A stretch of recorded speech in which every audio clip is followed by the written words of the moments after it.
All right, let's check in now with Mar Yvette. Yes, she's at the Los Angeles County Museum of Art. What are you doing? Good morning, Bobby D and Araxia. I'm here because they have this really cool series. It's called CUR-ATE, and it's a dinner series that goes on every other month, Monday and Tuesday nights. And it's really your chance to have a night at the museum. And this is Maite. This is my girl Maite. She is the one who will give you a private tour. It's about, what, 25 people? It's about 25 people. We spend about an hour in the galleries weaving art and food history.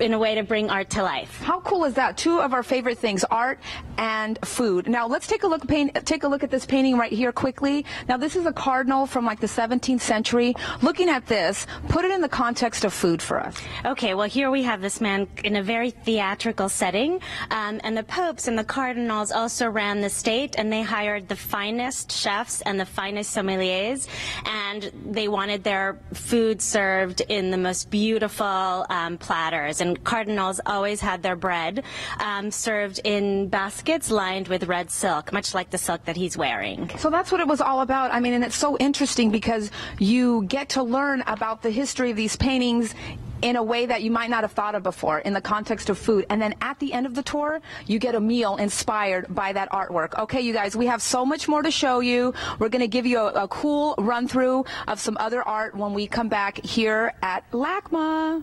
Sounds good. She does such fun stuff, and then now she's at the museum. And not that it's not fun, but it's so highbrow now all of a sudden. All right. You want some culture? I would love some culture. Where's Mar? She's going to bring it to you. Mar's going to hook us up with some culture, Mar. Where are you, babe?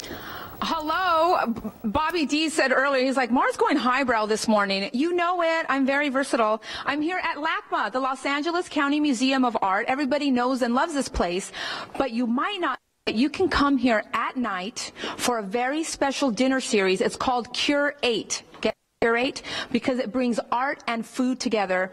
And I want you to take a look at this painting here from Toulouse-Lautrec. I love this painter. You might remember him as John Leguizamo in Moulin Rouge, or vice versa, should I say.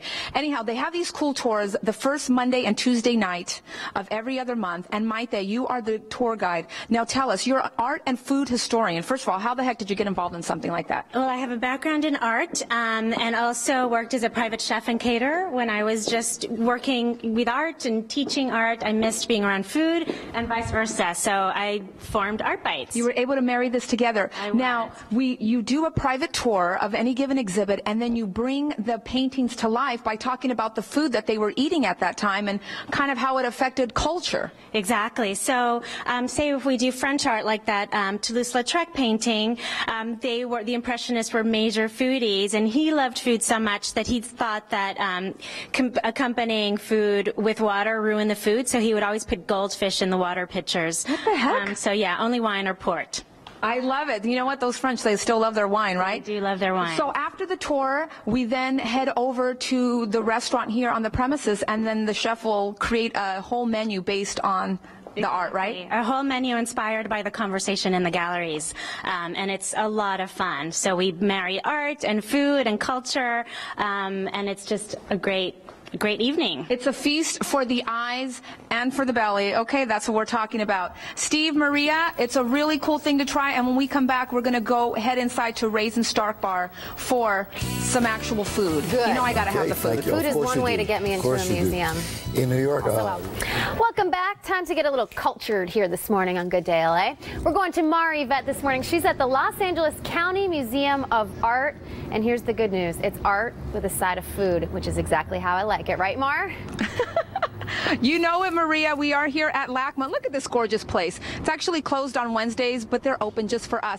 And they will open just for you on the first Monday and Tuesday night at the beginning of every month for their cool CUR-ATE series. Get it? CUR-ATE. It's all about food and it's all about art. Oh, by the way, check out these tables. We're here at Ray and Stark's Bar. Look at that. Don't you love that? I don't know why I'm so excited about it, but I think I would love that at my house. Okay, so you get a tour. We were talking earlier with Maite, the lovely Maite. You get a tour of a particular exhibit because you're an art and food historian. You know all there is to know about art and food. And then you come and have a fabulous sit-down dinner. And it's open to like what, 25, 30 people? You can get your tickets? Yeah, you can get your tickets. Open for 25 people, private tour, and you can get your tickets on LACMA.org. LACMA.org. Now, Chef Chris Morningstar, I think he's still in the kitchen because he didn't know we were going to be on the air already. He's still cooking up some food. But these are some of the dishes that are inspired by, you know, periods like Alexander the Great in Latin America. And we also have some cool cookbooks. Let's take a look at this. Now, tell us about this. This is one of my favorite cookbooks. This is an ancient Roman cookbook that was written in the year 400, the first cookbook in the Western world. Go ahead. You were saying earlier that the person who wrote this wrote it very, very like conversationally. So it would say like, cook the beef until it's done. Basically, yeah. It's written for people who knew how to cook. So yeah, catch the animal, gut it, and cook it until it's done. Basically. So what were some of the food items that they had back in ancient times? Oh, here's Chris Morningstar. Chef Chris, what is that you're plating for us? We've actually got a dish inspired by Alexander the Great, which is lamb, which is crusted with black olives. Underneath we have scordalia, which is a garlic bread sauce, and then finishing it is a feta cheese salsa verde. I haven't heard of half of those ingredients. And what about this right here? This looks yummy. This is a shrimp cocktail, which is inspired by our Latin America. We've got an ají amarillo salsa. We've got shrimp, and then underneath it we have pozole, which is a fresh Anson Mills hominy, and then avocado underneath. I love pozole. And how do you like cooking up all of these different dishes inspired by the art here at LACMA? I think it's a lot of fun, especially I kind of geek out a little bit on historical food. So for me, it's a chance to research more, get excited about it, and then really kind of apply the cultural significance to dishes and have fun with it. Is there any like sort of spice or food item that was really popular then that is still like really prevalent now in today's recipes? You know, interestingly enough, I think everything comes in full circle. So even people seeing people put ancient spice as an ingredient on a menu and things like that. So I think it all comes full circle. Right now, colatura and anchovies. And I saw in the cookbook there was something about wood pigeon. I guess there's no wood pigeon anymore though, right? The Americans don't eat it as much as the French and British, but squab we had squab in our last French class. Yeah. Well, again, it's called the CUR-ATE the CUR-ATE dinner series here at LACMA. Art and food. It doesn't get any better than that.